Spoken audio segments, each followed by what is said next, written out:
Hello friends, नमस्कार।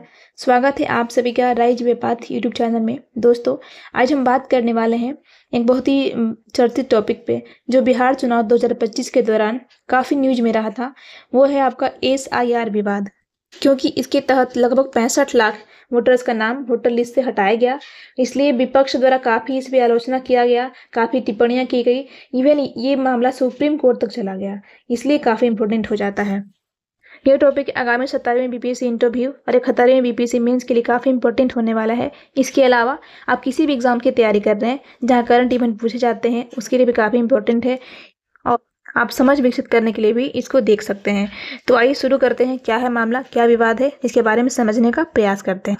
सबसे पहले देखते हैं कि SIR होता क्या है। इसका फुल फॉर्म होता है स्पेशल इंटेंसिव डिवीजन, अर्थात विशेष गहन पुनरीक्षण। किसी भी चीज़ की गहन जांच पड़ताल करना, इसका सिंपल सा अर्थ ये होगा। इसकी परिभाषा एक बार देख लेते हैं।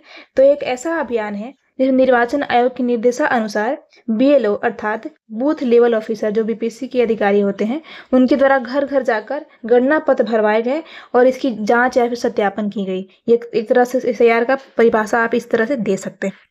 इसका उद्देश्य क्या रहा? तो इसका उद्देश्य रहा कि गलत, डुप्लीकेट या फिर जो मृत हो चुके थे उनको इस सूची से बाहर हटाना, या फिर नए मतदाताओं को ऐड करना जो कि 18+ जिनका आयु हो गया है उनको इसमें ऐड करना, सूची की विश्वसनीयता को बनाए रखना और अस्थायी प्रवासियों को इसमें शामिल करना। जो भी नागरिकता प्राप्त कर चुके हैं उनको इसमें शामिल करना। इसका एक तरह से इसका उद्देश्य, इसका लक्ष्य कह सकते हैं।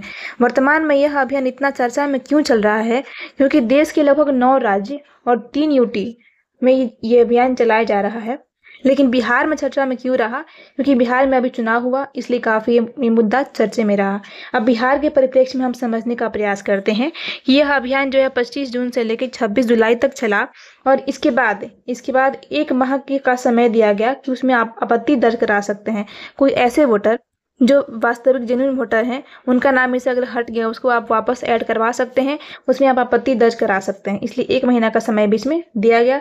उसके बाद अंतिम रूप से मतदाता सूची तैयार की गई। अब इसमें क्या विवाद हुआ, क्या चुनौतियां रहीं, इसके बारे में समझने का प्रयास करते हैं। इसमें विपक्षी पार्टियों द्वारा आरोप लगाया गया कि यह वोट बैंक की राजनीति है, अर्थात सत्ता पक्ष पार्टी द्वारा ये राजनीति की जा रही है। कांग्रेस ने इसमें कहा कि चुनाव आयोग जो है वो सत्ता पक्ष की इशारे पे कार्य कर रहा है, यानी कि उसकी विश्वसनीयता पे सवाल उठाया। वहीं राष्ट्रीय जनता पार्टी ने SIR को सुप्रीम कोर्ट में चुनौती दी।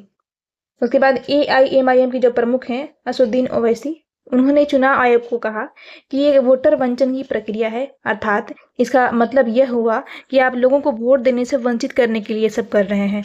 बिहार में बहुत बड़े पैमाने पे पलायन होता है, इसके कारण कई लोग बिहार से बाहर रह के काम करते हैं। ऐसे में उनके द्वारा जो आप ये सब चीज़ें की जा रही हैं, उनका अधिकार छीनने का एक प्रोसेस हो सकता है, ऐसे कहा गया।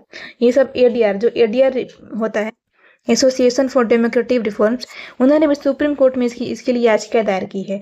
अब सबसे इम्पोर्टेंट बात क्या है कि हम तो इतने सारे पार्टी का, किन्हीं का नाम भी लिख रहे हैं, लेकिन अगर आप एग्जाम में इसका आंसर दे रहे हैं या इंटरव्यू में आपको बोल रहे हैं तो आपको किसी भी पार्टी विशेष का, किसी भी व्यक्ति विशेष का आपको नाम नहीं लेना है।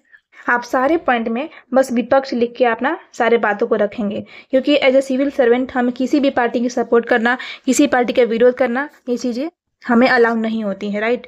तो बस हम ये समझाने के लिए आपको बता रहे हैं, आपको इसमें किसी का नाम नहीं लेना है, किसी पार्टी का नाम नहीं लिखना है और किसी व्यक्ति का नाम नहीं लिखना है। आप देखते हैं कि इसमें जो निर्वाचन आयोग है उसका क्या तर्क दिया गया। तो आयोग ने यह कहा कि यह प्रक्रिया लोक प्रतिनिधित्व अधिनियम 1950 अर्थात RPA एक्ट इसको कहा जाता है। RPA एक्ट 1950 के अनुच्छेद 326 के अंतर्गत हो रही है, यानी कि ये कोई इलीगल प्रक्रिया नहीं है, एक वैधानिक प्रक्रिया है। आयोग ने यह भी दावा किया कि जो प्रोसेस हो रहा है वो बिल्कुल पारदर्शी और ईमानदारी पूर्वक की जा रही है। इसके साथ साथ आयोग ने यह भी कहा कि इसमें सभी राजनीतिक पार्टियों को बूथ स्तरीय एजेंट अर्थात BLS रखने की अनुमति दी गई है, ताकि वे स्वयं जांच कर गलतियों का पता लगा सकें। उन्होंने कहा कि अगर आपको कोई गलती त्रुटि समझ में आ रही है तो आप इसमें आपत्ति दर्ज करवा सकते हैं। चुनाव आयोग ने इसमें सभी नागरिकों को आपत्ति दर्ज करने का अवसर प्रदान किया, ताकि कोई भी वास्तविक वोटर इससे वंचित ना रहे, यानी कि जो जेन्युइन वोटर हैं वो इससे बाहर ना हो जाए। इसके लिए 1 माह का समय आपत्ति दर्ज करवाने के लिए दिया गया था। अब कुछ फैक्ट देख लेते हैं इससे संबंधित। तो बिहार मतदाता सूची गहन पुनरीक्षण 2025, इसमें क्या हुआ ना कि लगभग 65 लाख ऐसे वोटर हुए जिनके नाम इसमें से हटाए गए, जिसमें से कुल 7.9 करोड़ से घटकर 7.24 करोड़ मतदाता रह गए शेष।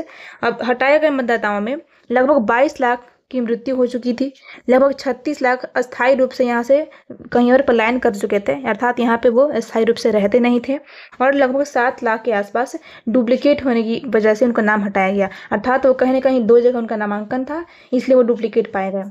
अब निष्कर्ष के तौर पे आप देख सकते हैं कि इस बात से इनकार नहीं किया जा सकता है कि यह एक आवश्यक प्रक्रिया है जो कि लोकतंत्र को मजबूती प्रदान करता है। यहाँ पॉजिटिव आप देकर आप इसके निष्कर्ष में ख़त्म कर सकते हैं। तो उम्मीद करते हैं आपको ये सेशन पसंद आया होगा। अगर पसंद आए तो हमारे चैनल राइज वे पाथ को ज़रूर सब्सक्राइब करें। Have a nice day. जय हिंद, जय भारत।